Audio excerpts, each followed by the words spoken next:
الحمد لله الذي كتب الآثار ونسخ الأجال والقلوب عنده مفضية والسر عنده علانية. الحلال ما أهل والحرام ما حرم والدين ما شرع والأمر ما قضى.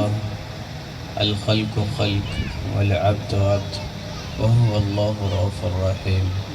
ونشهد أن لا إله إلا الله وحده لا شريك له يميت الخلائق ولا يموت حي قيوم أحدا صمدا ولم يتخذ صاحبة ولا ولدا. ونشهد أن سيدنا مولانا محمدا عبده ورسوله أرسله بالحق بشيرا ونذيرا وداعيا إلى الله بإذنه وسراجا منيرا. صلى الله تعالى عليه وآله وبارك وسلم تسليما كثيرا كثيرا. أما بعد فأعوذ بالله من الشيطان الرجيم. بسم الله الرحمن الرحيم.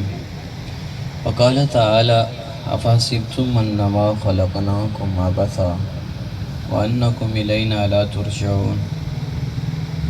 فتعالى الله الملك الحق لا إله إلا هو رب العرش الكريم.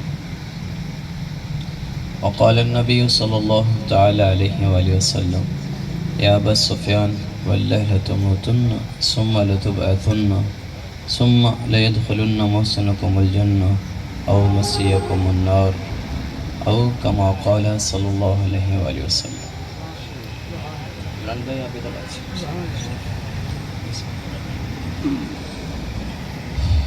میرے محترم بھائی اور دوستو، اس دنیا میں سب سے بڑا رشتہ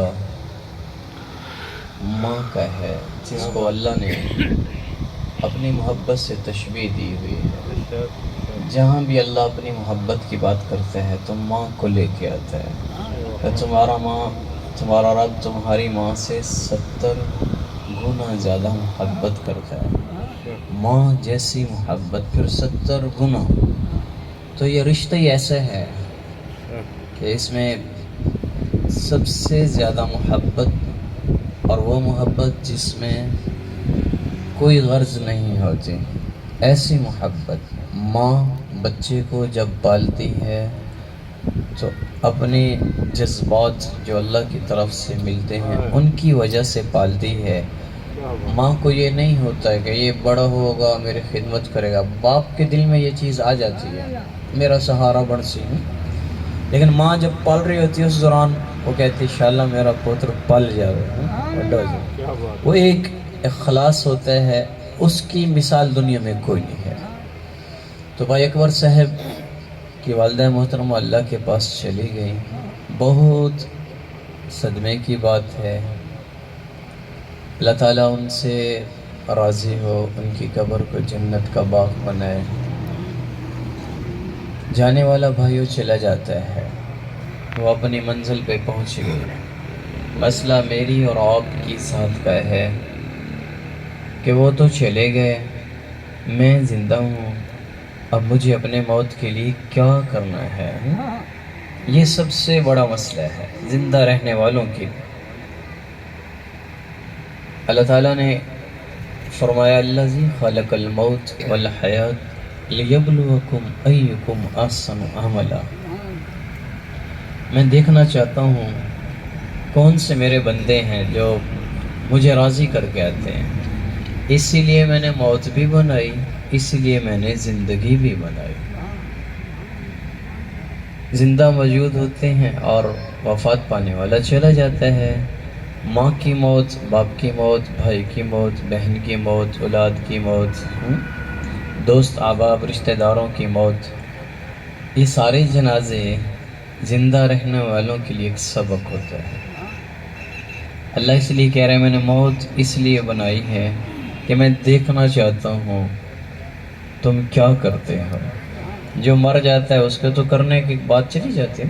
اس کا مطلب ہے پیچھے والوں کو بتایا جا رہا ہے کہ تم اتنے عاجز ہو لا یملکون لانفسہم ضرا ولا نفعا ولا یملکون موتا ولا حیاتا ولا نشورا۔ اللہ یہ موت دے کے ہمیں سبق دے رہے ہیں کہ تم اتنے عاجز ہو کہ تم اپنے نفع کے مالک بھی نہیں، نقصان کے مالک بھی کوئی نہیں ہو، زندگی کے مالک بھی نہیں ہو اور موت کے مالک بھی نہیں ہو۔ اگر تم زندگی کے مالک ہوتے تو دنیا میں کسی کو تم مرنے نہ دیتے، تم موت پر قادر ہوتے تو اپنی مرضی تو تم جس کو موت دے دیتے، لیکن نہ تمہارے ہاتھ میں زندگی ہے نہ تمہارے ہاتھ میں موت ہے، تم اتنے عاجز ہو۔ لا یملکون لانفسہم ضرا ولا نفعا ولا یملکون موتا ولا حیاتا ولا نشورا۔ اور موت کے بعد ایک زندگی ہے جس کو نشورا، کہ ہم کھڑا کریں گے لوگوں کو، حشر میں لائیں گے، تم اس کے بھی مالک نہیں ہو۔ اللہ یہ جنازے دکھا کے ہمیں کمزوری ساتھ بتاتا ہے، میرے بندو تو ساڈے پلے کھ بھی کوئی نہیں، تم کچھ بھی نہیں ہو۔ تمہارے سامنے ماں چلی گئی، تم روک نہ سکے، تمہارے سامنے باپ گیا، بیٹا گیا، بیٹی گئی، تم روک نہ سکے۔ جب وہ مر رہے تھے، اذا بلغت الحلقوم، جب ان کی روح نکل رہی تھی تو اللہ کہتا ہے نحن اقرب الیہ منکم ولکن لا تبصرون۔ پیسے نہ دو جزاک اللہ۔ جب وہ روح نکل رہی تھی تمہارے مرنے والے کی تو اللہ کہہ رہے ہیں میں بھی ساتھ تھا، تم بھی ساتھ تھے، موجود تھے۔ اب تمہاری طاقت کہاں چلی گئی؟ تمہاری دولت، تمہارے عہدے، تمہاری سیاست، تمہاری حکومت، تمہارے لو لشکر کہاں چلے گئے؟ تمہاری ڈاکٹریٹ، تمہارا علم کہاں چلا گیا؟ تم اتنے عاجز ہو، تمہاری ماں گئی، یہ ماں کے سامنے بیٹا گیا، باپ کے سامنے بیٹا گیا، تم روک کے دکھا دیتے۔ اتنے عاجز ہو کہ تم کچھ بھی نہیں کر سکتے۔ ترجعونہا ان کنتم صادقین۔ آگے آگے اللہ کہتا ہے اچھا چلو چیلنج ہے، بچا کے دکھاؤ، میں لے رہا ہوں، روک کے دکھاؤ۔ اس وقت ڈاکٹر بھی کہتا ہے سائیں ہوں دعا کرو۔ اچھا یہ بھی بڑی عجیب بات ہے، ہمارا کوئی مریض ہوتا ہے تو ہم پہلے ڈاکٹر کے پاس جاتے ہیں، بینک بیلنس دیکھتے ہیں، پیسہ دیکھتے ہیں، پھر اچھے سے اچھا ڈاکٹر ڈھونڈتے ہیں، ہو جائے گا کوئی مسئلہ نہیں۔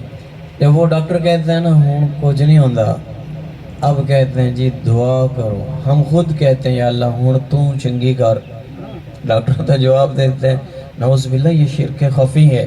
حق بنتا تھا پہلے اللہ سے دعا ہوتی، پھر ڈاکٹر کے پاس جایا جاتا، پھر اس کی دوائی پہ کچھ یقین تھوڑا سا آ جاتا، اب یہ سبب ہے، دعا میں نے اللہ سے مانگی ہے، زندگی اللہ دے گا، دوائی میں طاقت کوئی نہیں ہے۔ اگر دوائی میں طاقت ہے تو وہی دوائی تو ڈاکٹر دے رہے ہیں، پھر موت کیوں آتی ہے؟ وہ پھر کیوں کہتا ہے سائیں میں کچھ نہیں کر سکتا، اب دعا ہے۔ اب یہ فون کر کے لوگوں سے کہتے ہیں سائیں دعا کرو، ابا جی بڑے بیمار ہیں، ڈاکٹر جواب دے دیتا ہے۔ پہلے حق بنتا تھا اپنے اللہ کی طرف متوجہ ہونے کا، وہ آخر میں جا کے یہ لہار پاس بوئے بند ہونا نے اللہ سے تو چنگی کر، نعوذ باللہ۔ ہر چیز سے ذہن جب ختم ہوتا ہے اللہ تو آج ہی دکھاتا ہے، تمہاری کمزوری تمہیں اللہ دکھاتا ہے، میرا بندہ تو اتنا کمزور ہے، باغ جدھر بھاگ رہا ہے، لگا پیسہ، لگا زور، بیچ زمینیں، بیچ کاروبار، اپنے لاحقین کو بچا کے دکھا۔ جب نہیں بچتا تو پھر کہتے ہیں یا اللہ ہن تو چنگی کر۔ یہ کام پہلے کرنے کا تھا، دو نفل پڑھتے، اللہ سے دعا مانگتے اور پھر ڈاکٹر کے پاس جاتے، راستے میں بھی دعائیں مانگتے جاتے، یہ کام پہلے کا تھا، لیکن ہم آخر میں جا کے کرتے ہیں، ہم اتنے عاجز ہیں۔ تو میرا رب کہتا ہے میرے بندو تمہارے ہاتھ میں کچھ بھی نہیں ہے، اسی لیے تمہیں دکھا رہا ہوں کہ یہ موت آئی ہے، یہ کیوں بنائی ہے؟ لیبلوکم ایکم احسن عملا، میں دیکھنا چاہتا ہوں تم کبیر والا عبدالحکیم میاں شنو میں رہ کے مجھے کتنا راضی کرتے ہو، تم کیا کرتے ہو، میں تمہاری زندگی دیکھنا چاہ رہا ہوں۔ جانے والا چلا جاتا ہے، اب میرا اور آپ کا امتحان چل رہا ہے، ہم اپنی زندگی بدلتے ہیں یا نہیں بدلتے؟ ماں جیسا رشتہ چلا گیا، فضیل بن ایاز رحمہ اللہ تعالیٰ فرمایا کرتے تھے جس کی ماں چلی جائے باپ چلا جائے اس نوجوان کو تقریر سنانے کی ضرورت کوئی نہیں ہے، اس کی زندگی خود بخود بدل جانی چاہیے کہ اب تو اماں گئی ابا گیا میں بھی جانا پیچھے، میری بھی باری لگنے والی، یہ خود زندگی کا رخ بدلے۔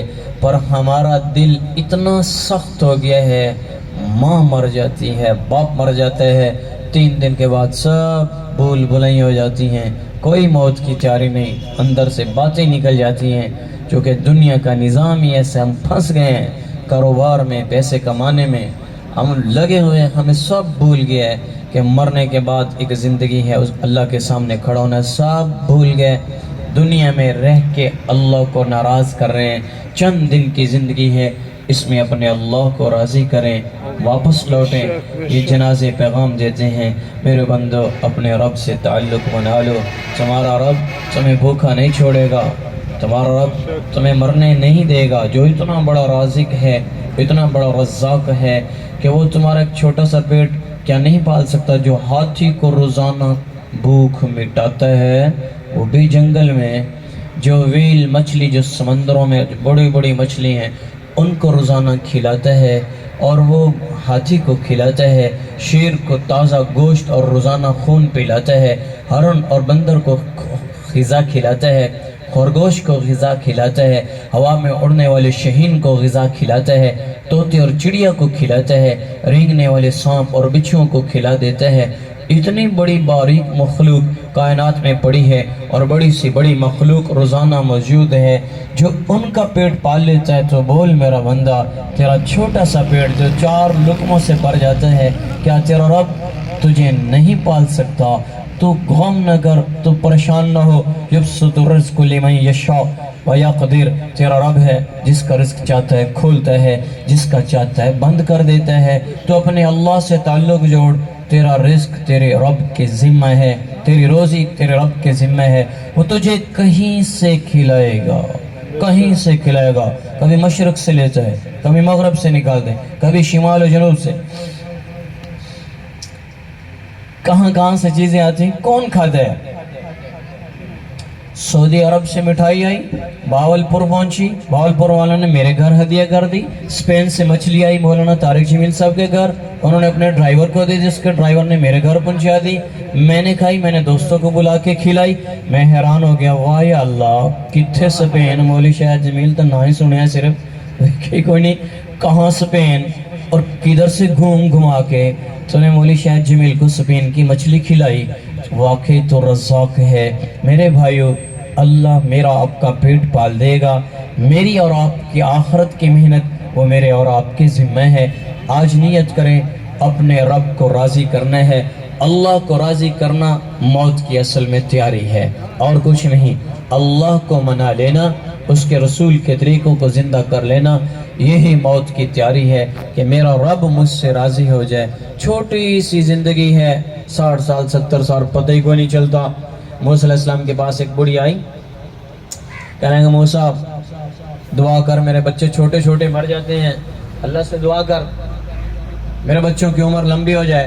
تو موسیٰ علیہ السلام کہنے لگے اماں تیرے بالاں دی چوکھی عمر ہوندی ہے، کہا موسیٰ وہ 200 سال 300 سال ہوتی ہے اور اس کے بعد مر جاتے ہیں، 300 سال وہ کہتی چھوٹی عمر ہے، اور یہ امت 50-60 سال کی امت ہے، یہ کہتے ہیں بڑی زندگی بھائی ہے۔ تو موسیٰ علیہ السلام نے کہا اماں ایک امت آ رہی ہے، ان کی عمر ہوگی 60 سال 70 سال، تو وہ بہت زندگی عجیب کر کے گزاریں گے، بڑے بڑے محل بنائیں گے، بڑی بڑی خواہشات ہوں گی۔ تو اماں کہنے لگی موسیٰ اگر مجھے 60 سال کی زندگی ملے تو میں سجدے میں ہی گزاروں۔ وہ ان لوگوں کا یہ حال تھا، اور اس امت کا جس کو 60-70 سال عمر ملی ہے وہ بھی پتہ کوئی نہیں ہو، تلک الایام نداولها بین الناس وما تدری نفس بأی ارض تموت، جانتا میں بھی کوئی نہیں کب موت ہو جائے، اتنا بھی نہیں پتا، بس یہ کہہ دیتے ہیں چلو 60 سال 70 اندازن ہے، اور اس عمر میں ہم اپنے اللہ کو کتنا ناراض کر رہے ہیں۔ یہی مسلمان ہیں جو روزانہ جھوٹ بھی بولتے ہیں، غیبت بھی کرتے ہیں، زنا کے اڈے بھی چلا رہے ہیں، ان کی بیٹیاں ہیں جو گھنگرو پہن کے ناچ رہی ہیں، یہی مسلمان تاجر ہیں جن کے ترازو ٹیڑھے ہیں، یہ مسلمان دودھ والا ہے جو دودھ میں پانی ملاتا ہے، بلکہ پانی میں دودھ ملا کے آتا ہے، اتنا پتلا ہوتا ہے پانی میں دودھ کے قطرے۔ یہ مسلمان ہیں جن کے ترازو ٹیڑھے ہیں، یہی مسلمان ہیں جو چیزوں میں ملاوٹ کر رہے ہیں، یہی مسلمان ہیں جو سود پہ تجارت لے رہے ہیں۔ میں کون کون سا گناہ گنواؤں؟ جو پچھلی امتوں میں گناہ تھے وہ سارے گناہ اس امت میں پائے جا رہے ہیں اور یہ موت سے غافل ہو چکے ہیں۔ بھائیو، اللہ کا واسطہ ہے واپس آ جاؤ، ان گناہوں سے توبہ کر لو۔ یا تو بتاؤ آپ میں سے کسی کے پاس کوئی ایسی خبر ہے کہ وہ ابھی زندہ رہے گا تو چلو پھر ہم بھی کہیں کہ ہمیں بھی اتنی سی مہلت لے کے دے دو۔ اور اگر آپ کے پاس اتنا پروموٹ کوئی نہیں ہے کہ پتہ نہیں کب موت آ جائے، اگر تمہارے پاس کوئی ایسی چیز نہیں ہے جو موت کو روک سکتی ہے، تو پھر بھائیو اللہ کا واسطہ ہے زندگی کا رخ بدلو، اپنے اللہ سے تعلق بناؤ، اپنے رب کو راضی کرو۔ چھوٹی سی زندگی ہے اور یہ بھی عارضی سی زندگی ہے، روزانہ جنازے اٹھتے ہیں۔ حضرت علی رضی اللہ عنہ نے اپنے بیٹے حضرت حسن رضی اللہ عنہ سے فرمایا، بیٹا اس زندگی میں غور و فکر کرنا، دل کو بیٹھ کے سمجھانا کہ تجھے مر جانا ہے، اور یہ تنہائی میں بیٹھ کے خود کو بول بول کے دل کو بتانا ایک دن آنے والا ہے، تو نے مر جانا ہے، تجھے تہ خاک سلا دیا جائے گا۔ بیٹا پھر ٹوٹے ہوئے محلوں میں جانا، ان سے سوال کرنا، آئین اہل، تمہارے آباد کرنے والے کہاں چلے گئے؟ قد انتقلوا من دار الغرور ونزلوا فی دار الغربہ۔ ہر ٹوٹا ہوا گھر، ہر پگھلی ہوئی اینٹ، ہر شکستہ اینٹ تجھے پکار پکار کے بتائے گی، ہر ویران گھر تجھے بتائے گا، اس کی مکڑیاں کے جالے جو اندر بنے ہوں گے اور وہ سنسناتی ہوائیں وہ تجھے بتائیں گی، قد انتقلوا من دار الغرور ونزلوا فی دار الغربہ، کہ ہمارے آباد کرنے والے تہ خاک سو گئے، ان پہ رونے والیاں وہ بھی مر گئیں، ان پہ رونے والے وہ بھی مر گئے، قبر کے مٹی نے انہیں پگھلا دیا، ان کا نام و نشان مٹا دیا۔ بیٹا اپنے دل کو بیٹھ کے تنہائی میں سمجھانا، اس سے غافل نہ ہونا۔ حضرت حسن کو حضرت علی رضی اللہ تعالیٰ جن کو جنت کی بشارتیں مل گئیں، وہ بیٹھ کے بتا رہے ہیں، بیٹا تو نے مر جانا ہے، بیٹا تو نے مر جانا ہے۔ اپنے دل کو یہ بات سمجھا لینا۔ اور آج کا مسلمان بڑے آرام سے کہتا ہے، سائیں بڑی پئی آنا ہمیں آدھے ہو نا، سائیں آنا تا جوانی ہے، نماز پڑھ لو بھائی، کہا جی سائیں آنا بڑی عمر پئی، پڑھ لی سائیں۔ کوئی تبلیغ والا آ جاتا تو سائیں کو ساڑھا ٹھیکا چاہے سر آپ نے جواب دیونا ہے۔ اتنے جہالت کے بول یہ امت بول رہی ہے۔ بھائیو اللہ کا واسطہ بار بار دے رہا ہوں، زندگی تھوڑی سی ہے، پتہ نہیں کس گلی میں شام ہو جائے، آج نیت کر لیں، آج کے بعد اللہ کو راضی کرنا ہے۔ ہمارا یہ جو چھوٹے چھوٹے یہ پروگرام ہوتے ہیں، لوگ چونکہ جمعے پہ بھی جاتے ہیں تو آخری خطبے میں جا کے بھاگ کے جاتے ہیں، مولوی صاحب کی سننے کو نہیں جاتا۔ اب تو یہ تعزیتی پروگرام رہ گئے، جلسے جلوس بھی ختم ہو گئے، تو کہیں نہ کہیں چلو یہ چھوٹے سا ترتیب بنتی ہے، اس میں دین کی بات ہوتی ہے، اس لیے میں حاضر ہوتا ہوں۔ سب کو میں تو اس لیے آتا ہوں شاید کوئی ایک ہی توبہ کر جائے اور شاید جمیل کی بخشش کا ذریعہ بن جائے، کسی ایک کو سمجھ آ جائے، پوری مجلس کے اللہ شاید اس کی وجہ سے بخشش فرما دے۔ تو یہ تھوڑا سا مجمع جب اکٹھا ہوتا ہے تو یہی بات کی جاتی ہے، اللہ کا واسطہ ہے زندگیاں بدل لو، اپنے رخ بدلو، اپنے دل کے قبلے بدلو۔ ہم غلط ہو چکے ہیں، ہمارے سوچ کے زاویے غلط ہو گئے، ہمارے نظریات غلط ہو گئے، ہم اللہ سے مانگتے کوئی نہیں، بس پیسہ ہونا چاہیے سارے کام ٹھیک ہیں۔ نہیں بھائیو، پیسے سے کام بنتے تو قارون کے بن جاتے، حکومت سے کام بنتے، فرعون نے 425 سال حکومت کی، اس کے کام بن جاتے، پرشین امپائر 3000 سال چلی، اس کے کام بن جاتے، اور فاتح ہونے سے کام بنتے تو چنگیز خان دنیا کو فتح کرنے والا سب سے بڑا آدمی ہے، چنگیز خان خاقان اعظم کا ٹائٹل پانے والا، اس کا کام بن جاتا، اس کی قبر آج تک کہیں نہیں ملی۔ پیسے سے، حکومت سے، سیاست سے کام نہیں بنتے، کام بنیں گے حضرت محمد صلی اللہ علیہ وآلہ وسلم کی مبارک افضل زندگی کو لینے سے۔ مسلمان کہہ رہا ہوتا ہے سائیں سنت دی کیڑی گل ہے، داڑھی تو صاف کرتا ہوں، سنت ہی تے ننگے سر پھر رہا ہوں، ٹوپی نہیں کی، سنت ہے، سنت کی کیا بات ہے؟ مسلمان سنت کو چھوڑ رہا ہے سنت سمجھ کر، اور صحابہ کرام رضوان اللہ تعالیٰ علیہم اجمعین اور اہل بیت کے نوجوان اور شہزادے وہ سنت کو زندہ کرتے تھے سنت سمجھ کر کہ اس میں کامیابی ہے۔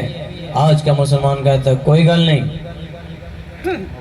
بھائیو، سنت اگر زندگی سے نکل گئی، میں ممبر رسول پہ بیٹھا ہوں، اللہ کی قسم کھا کے کہہ رہا ہوں، جس نے جان بوجھ کر کوئی سنت چھوڑ دی کبھی سکون نہیں پا سکے۔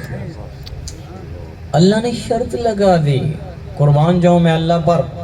اللہ نے اپنے نبی کی زندگی کی اتنی اہمیت بیان کی، لَقَدْ كَانَ لَكُمْ فِي رَسُولِ اللَّهِ أُسْوَةٌ حَسَنَةٌ إِن كُنتُمْ تُحِبُّونَ اللَّهَ فَاتَّبِعُونِي يُحْبِبْكُمُ اللَّهُ فَلَا وَرَبِّكَ لَا يُؤْمِنُونَ حَتَّى يُحْكِمُوكَ فِي مَا شَجَرَ بَيْنَهُمْ ثُمَّ لَا يَجِدُوا فِي أَنفُسِهِمْ حَرَجًا مِّمَّا قَضَيْتَ وَيُسَلِّمُوا تَسْلِيمًا۔ اللہ یہاں آ کر اپنے نبی کی زندگی پہ قسم کھا رہا ہے، قرآن کی سب سے خوبصورت قسم ہے فَلَا وَرَبِّكَ۔ قسموں سے قرآن کافی ساری صورتیں ہیں جن کی قسمیں ہیں، والشمس قسم، واللیل قسم، والضحیٰ قسم، والعصر قسم، والتین والزیتون قسم، یہ ساری قسمیں فلا اقسم قسم، لیکن قرآن کی سب سے خوبصورت قسم فلا وربک۔ اللہ اس میں یوں کہہ رہا ہے اے میرے حبیب، اللہ کہہ رہا ہے اے میرے حبیب مجھے تیرے رب کی قسم۔ یوں لگتا ہے رب کوئی اور ہے، قسم اٹھانے والا کوئی اور ہے۔ اس آیت میں یوں لگتا ہے رب کوئی اور ہے، قسم کوئی اور اٹھا رہا ہے، غیر بن کے آیا۔ چونکہ عربوں میں رواج تھا کہ وہ غیر کی قسم کو ترجیح دیتے تھے، اللہ نے ان کو سب کو سمجھانے کے لیے خود غیر بن کے آگے یہاں میرے حبیب مجھے تیرے رب کی قسم ان سب کو بتا دو، جب تک آپ کے غلام دل و جان سے نہیں بنتے اپنے رب تک نہیں پہنچ سکتے۔ تو جب تک یہ سراپا محمدی نہیں بنے گا، اندر سے دل اور یہ زبان محمدی نہیں بنے گی، کبھی اللہ تک نہیں پہنچ سکتے۔ اس لیے میں سارے مجمع سے درخواست کرتا ہوں کہ غلامی رسول سب سے بڑی راحت اور سب سے بڑا مقام ہے، اس کے لیے اپنی زندگی کو واپس لاؤ، جدھر کدھر ہو سنت کی طرف دوڑ لو، سنت کو زندہ کرنے کی آج دوڑ لگاؤ، تمہارے گھروں کا سکون، تمہاری راحتیں، تمہارے دل کا چین اللہ تمہارے دلوں میں فوراً اتار دے گا، چونکہ اللہ نے اپنے نبی سے محبت ہی اتنی کی ہے۔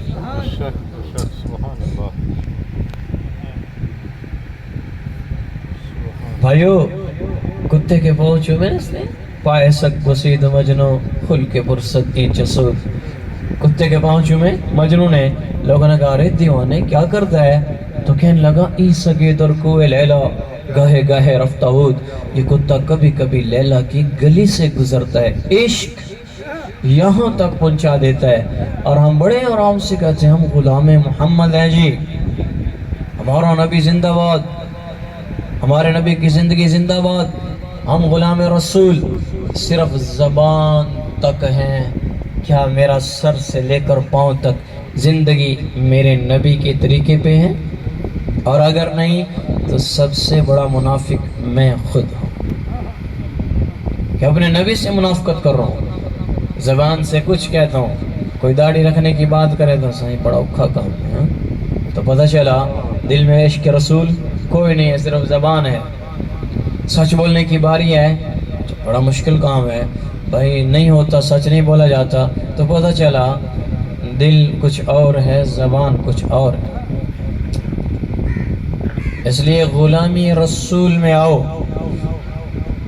دنیا اور آخرت بن جائے گی۔ ہر سنت کو زندہ کرنے کی دوڑ لگاؤ۔ اللہ تعالیٰ نے اپنے نبی کی ایک ایک سنت کو مختلف طبقات میں تقسیم کیا کہ کوئی سنت چھوٹنے نہ پائے۔ کوئی شافی لے کے چلتے ہیں، کوئی حنبلی لے کے چل رہے ہیں، کوئی مالکی لے کے چل رہے ہیں، کوئی حنفی لے کے چل رہے ہیں۔ ہم سارے پاکستان والے زیادہ لوگ حنفی ہیں، شاید کوئی شافی کہیں ہو، دبئی والے سارے شافی ہیں، اردن والے اور مکہ والے وہ سارے حنبلی لوگ ہیں، مدینہ والے مالکی ہیں، سارے امام مالک کے پیچھے چلتے ہیں.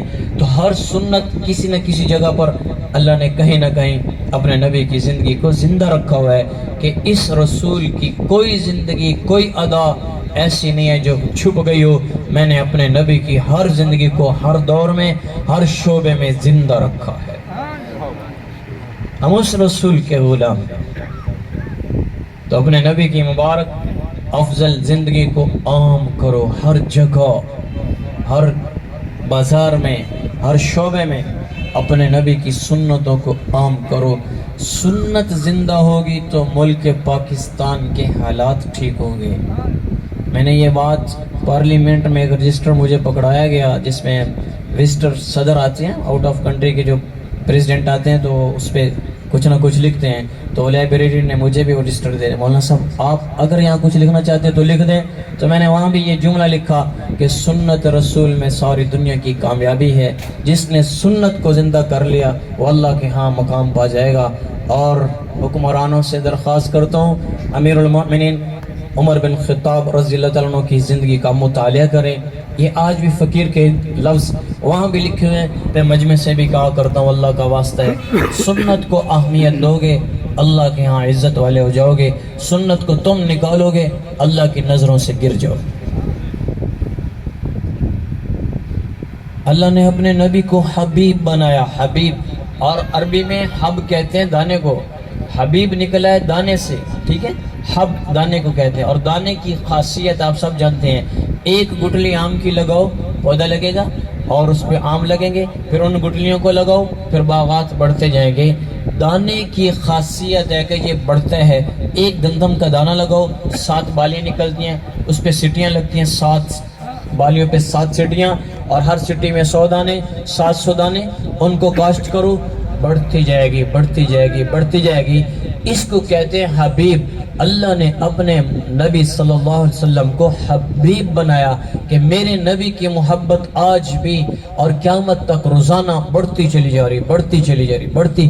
اللہ کے ہاں بھی عزت بڑھ رہی اور نیچے ساری دنیا کے انسانوں میں، ساری مخلوق میں میرے حبیب صلی اللہ علیہ وسلم کی عزت روزانہ بڑھتی چلی جا رہی. مقام ہی ایسا دیا ہے. اب اس زندگی سے جو منہ پھیرے گا من یعص اللہ ورسولہ فقد ضل ضلالا بعیدا. اللہ نے یہ بھی بتا دیا جو میرے نبی کی زندگی سے منہ موڑے گا میں اس کو گمراہ کر دوں گا، میں اس کو ذلیل و رسوا کر کے رکھ دوں گا. ہم تو ایمان والے ہیں، ہمارے پاس قرآن مجید ہے، ہم تو اس کو پڑھ کے زندگی بدل لیں، لیکن پتہ ہی کوئی نہیں ہے کیسے سنتوں کو زندہ کریں.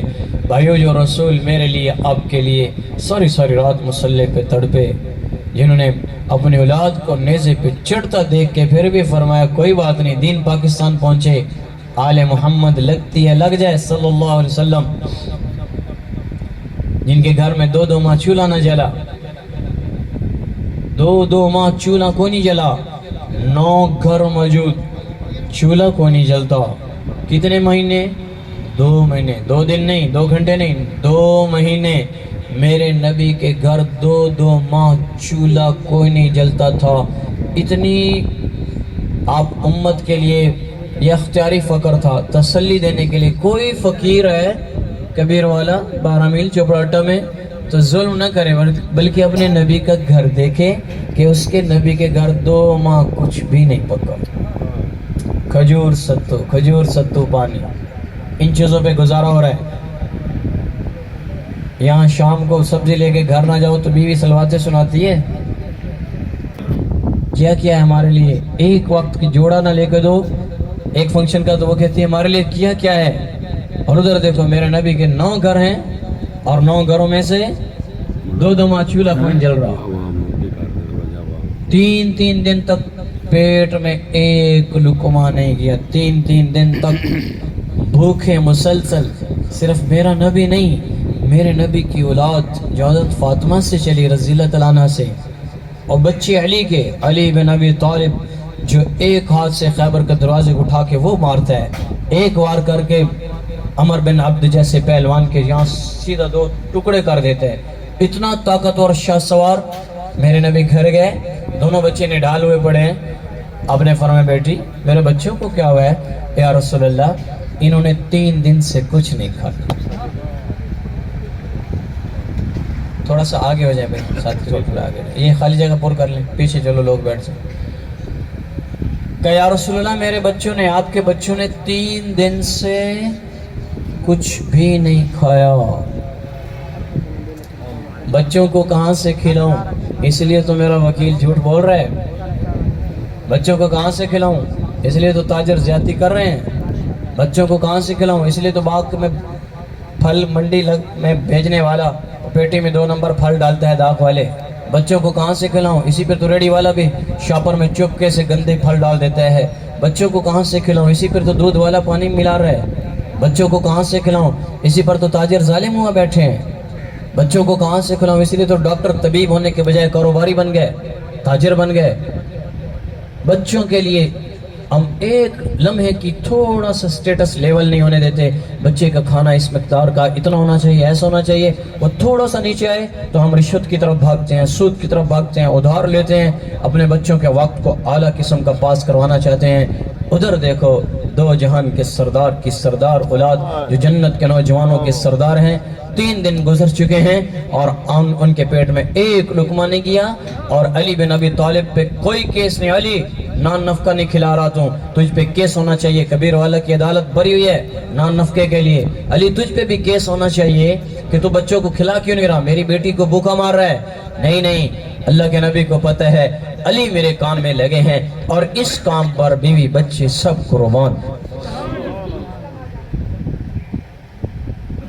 2 ماہ چولہا نہیں جلتا, 3 دن بچوں کو پیٹ میں لقمہ نہیں جاتا, کوئی چھوٹی بات ہے. میرے نبی نے فرمایا اچھا لا حسین پکڑا. حضرت حسن کو پکڑا. آپ نے اپنی زبان ان کے منہ میں دی, اندر سے کوئی شہد جیسی چیز نکلی. حضرت حسن رضی اللہ عنہ چوستے رہے. پھر جب انہوں نے منہ پیچھے ہٹایا, پیٹ بھر گیا, منہ پیچھے ہٹایا, آپ نے لٹایا, پھر فرمایا اللہ حسین پکڑا. حضرت حسین رضی اللہ عنہ کو لیا, پھر آپ نے ان کے ساتھ بھی یہ معاملہ کیا, پھر ان کو لٹایا, پھر اپنی بچی کو گلے سے لگایا. دونوں باپ بیٹی گلے مل کر روئے. پھر میرے نبی نے فرمایا میری بیٹی غم نہ کر, والذی بحث اباکی بالحق ما ذقت ثلاثۃ ایام من زواکا. آج 3 دن گزر چکے ہیں, تیرے باپ کے پیٹ میں بھی ایک لقمہ کوئی نہیں کیا. میں بھی تیرے ساتھ ہوں, پر غم نہ کر میری بیٹی, اللہ نے اس کے بدلے تجھے جنت کی عورتوں کے سردار بنا دیا. تھوڑی سی مشکل زندگی ہے, کاٹ لو. اور اتنا فقر نہیں ہے, پورے پاکستان میں نہیں ہوگا کہ 3 دن روٹی نہ ملے. میں نہیں سمجھتا کیونکہ ایسا فقیر ہے دنیا میں. اللہ کے بعد دنیا کا سب سے بڑا بادشاہ, دنیا کا سب سے بڑا فقیر حضرت محمد صلی اللہ علیہ وآلہ وسلم.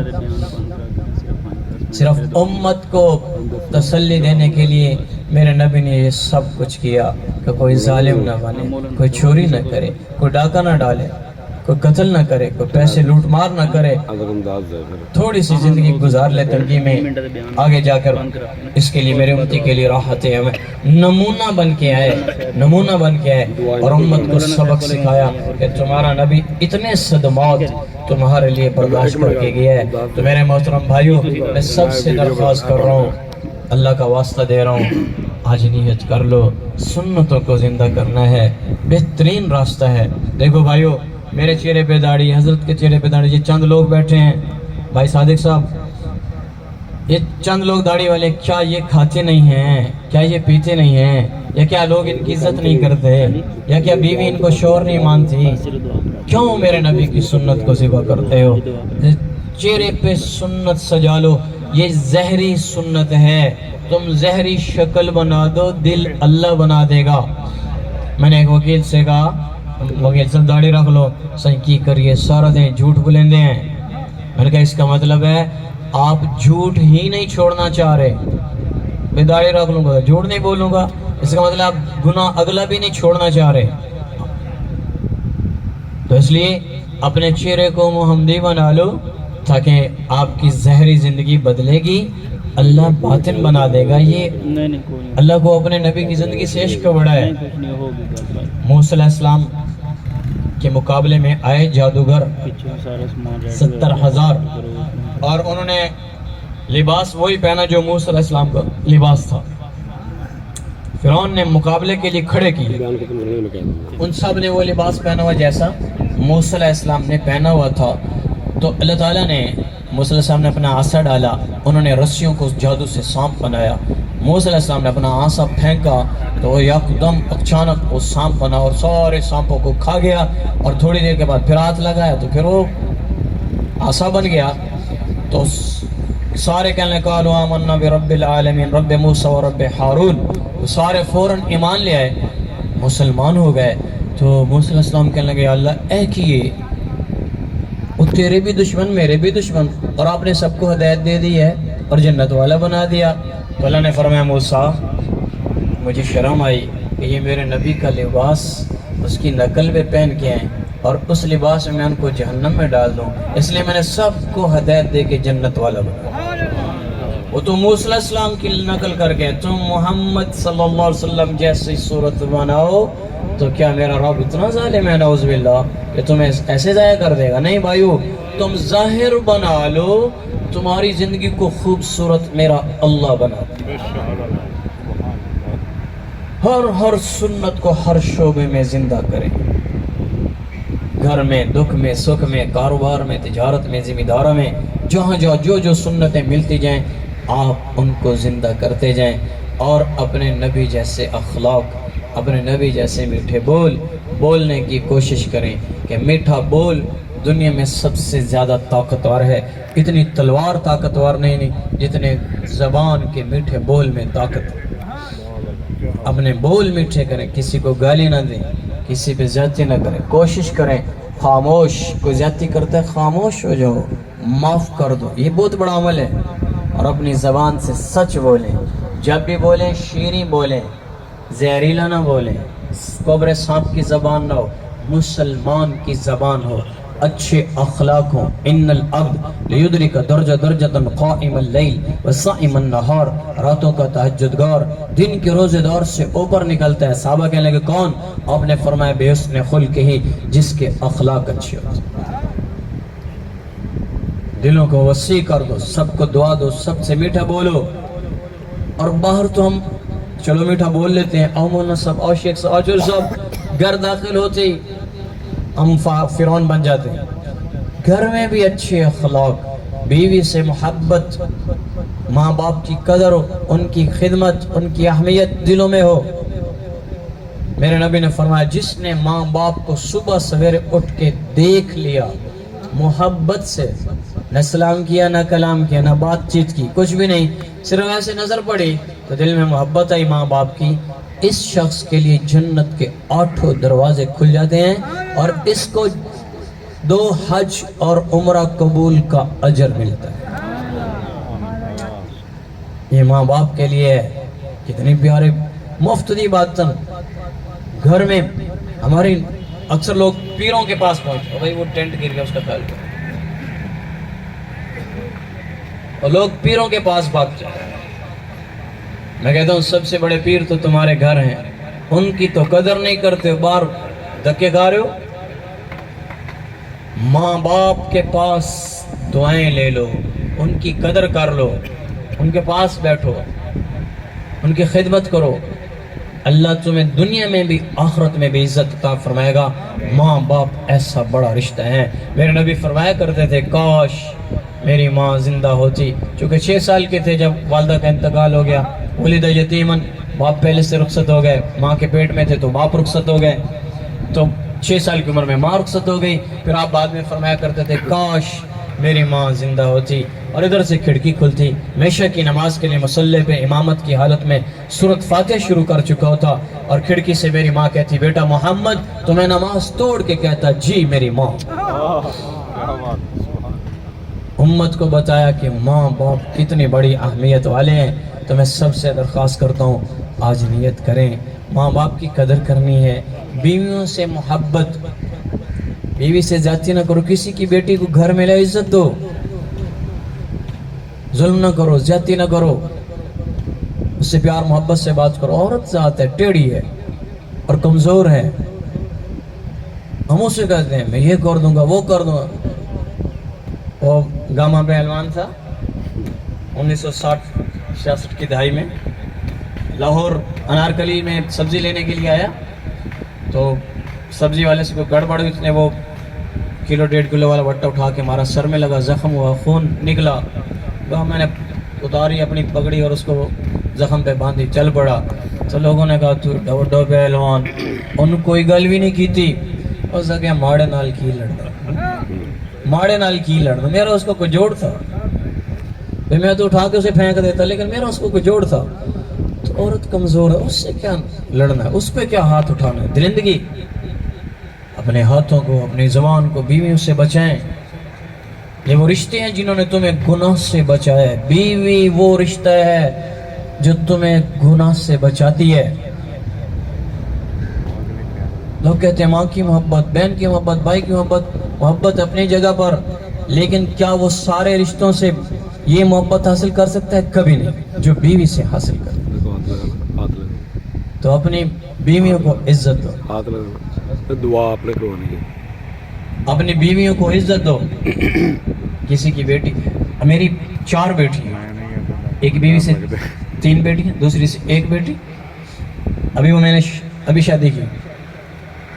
تو اب پتہ چلتا ہے بیٹی کی محبت دل میں کتنی ہے. دل کرتا ہے بیٹی کو راحت دیں، سکون دیں، چین دیں، اسے کوئی آنچ نہ آئے. تو جو میرے گھر میں کسی کی بیٹی آئی ہے جسے میں نے بیوی بنایا، وہ بھی تو بیٹی ہے، اس کی بھی قدر کرے، اس کا بھی خیال کرے، نکرانی نہ بنائے، محبت سے رہیں. اللہ کے نبی نے امی عائشہ رضی اللہ تعالیٰ سے فرمایا، حمیرہ، پیار سے فرمایا کر، حمیرہ پانی لے آئیں. وہ پانی لے کر آئیں تو آپ نے فرمایا حمیرہ پہلے تو پی، عائشہ پہلے آپ پی لیں. تو میرے نبی نے ان کو پکڑایا تو انہوں نے جہاں ہونٹ لگائے تھے نا، جب میرے نبی کو واپس کیا آپ نے ایسے پیالے کو گھمایا، جہاں امی عائشہ رضی اللہ تعالیٰ عنہ کے ہونٹ لگے تھے وہیں ہونٹ لگا کے پانی پیا. امت کو سبق دیا کہ بیوی سے اتنی محبت ہونی چاہیے. تے ابا کیا نے پرواں ہوتے کھا، میرا حصہ کھاتی جانی. یہ ایسے مرد ہیں.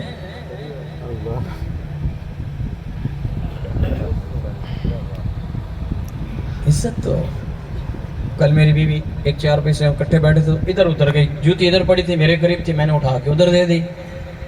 وہ کام کرنے والی عورت کہنے لگے اچھا مولانا صاحب جوتیاں چاہ دیں دے.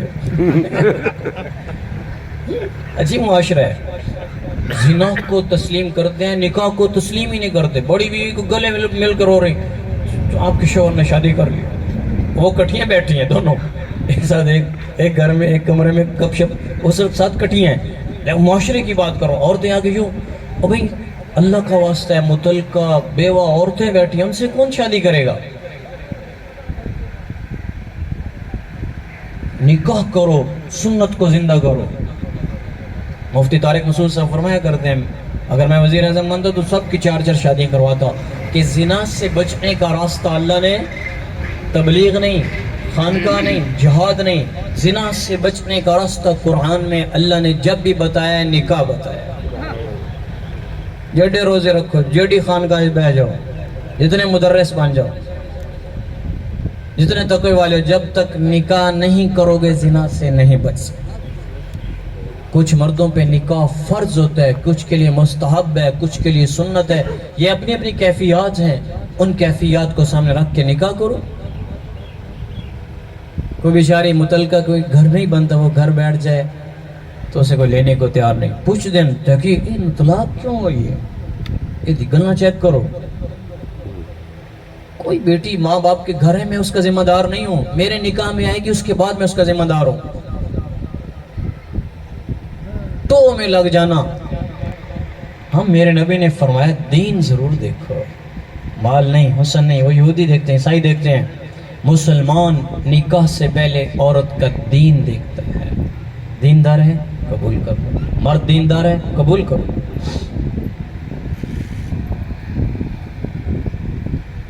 زندگی آسان ہو جائے گی. کریں گے انشاءاللہ بھی سارے.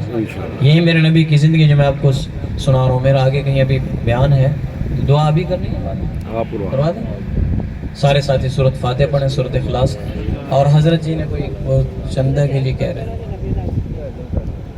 ابھی اپنی مسجد ساری ہے تجھے جان مدینہ مہربانی کا چندا اسپیکر میں ماشاءاللہ بے مسجد انوار مدینہ چندہ دے دیو.